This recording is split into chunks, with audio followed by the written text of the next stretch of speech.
Hey, welcome back to the Long Island Sound. As a bonus video this week, we're following up on the deep dive into Sabrina Carpenter by tackling a question that many fans and critics are asking.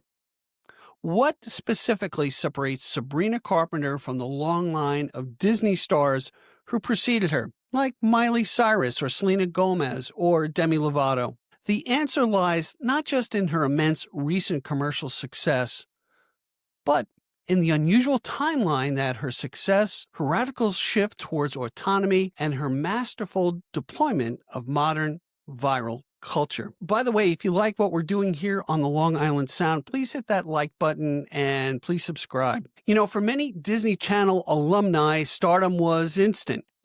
For Carpenter, the path was a bit longer, requiring a strategic pivot that redefined her career entirely. Let's break it down in three biggest differences. Segment 1, the delayed trajectory and the quest for authenticity. The first major difference separating Sabrina Carpenter is the timing and nature of her breakthrough. Many early 2000s Disney stars such as Miley Cyrus with Meet Miley Cyrus in 2007 and Demi Lovato with Don't Forget in 2008 saw their initial albums skyrocket almost instantly, and it was fueled by the popularity of the Disney Channel shows. Carpenter's experience was a bit different.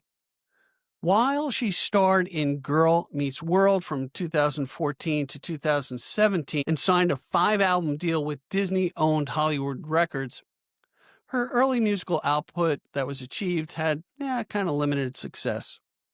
Her first studio album, Eyes Wide Open, in 2015, peaked at number 43 on the Billboard 200, and subsequent albums like Evolution in 2016 and that Singular series plateaued compared to her recent work.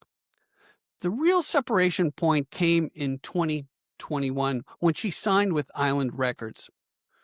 Carpenter viewed this move as the next chapter of her music career and evolution as an artist, giving her more autonomy. Crucially, she noted that her early music, released under Hollywood Records, put forth a facet of herself she didn't feel that was authentic at the time.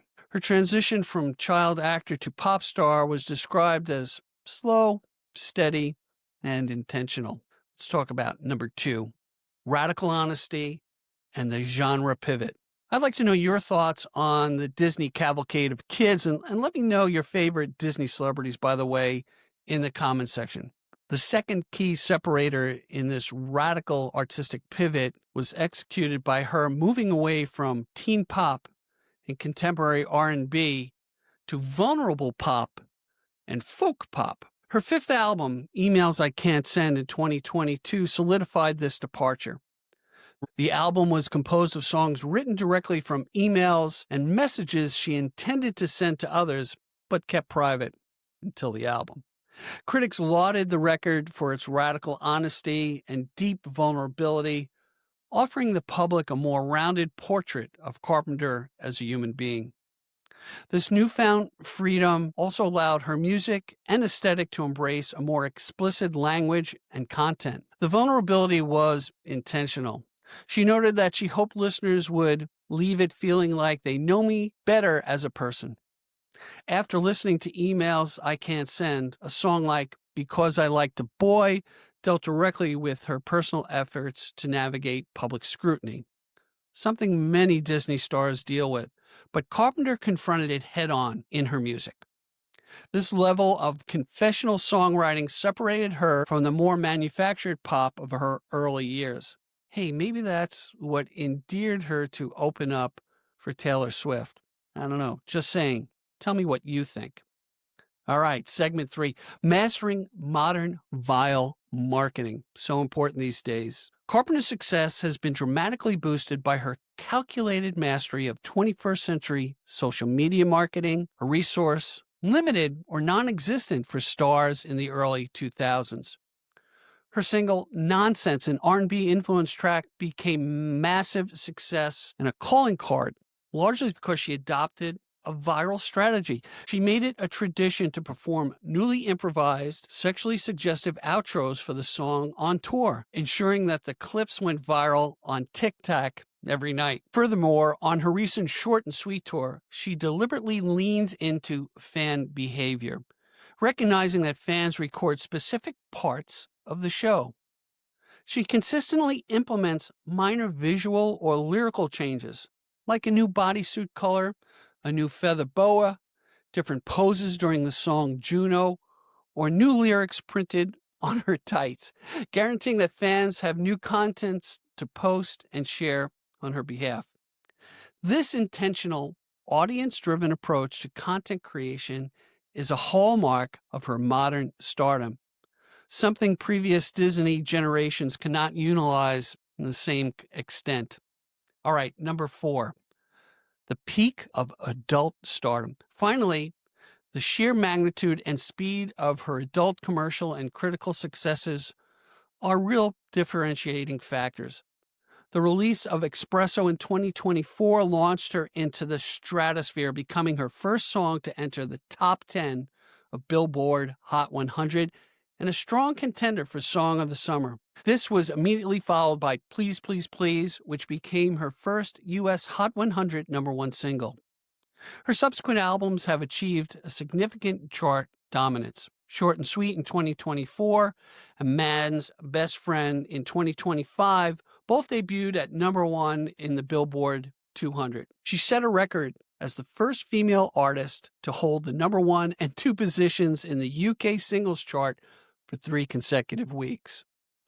Her success has been validated by major industry recognition, culminating in Grammy wins and nominations that demonstrate institutional acceptance of her new adult persona. At the 67th Annual Grammy Awards in 2025, she won Best Pop Vocal Album for Short and Sweet and Best Pop Solo Performance for Espresso. Her album, Man's Best Friend in 2025, garnered 6 Grammy nominations for 2026, including major nods for Album of the Year, Record of the Year for Manchild, and Song of the Year for Manchild. Hey, you got to check out the video I did on the Grammys and the controversial committee process.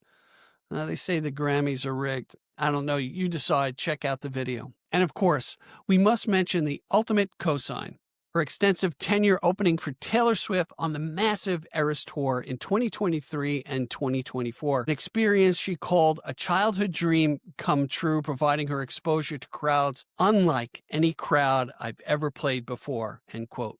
You know, Sabrina Carpenter didn't transition from Disney fame. She used strategy and grew out of Disney's limited framework.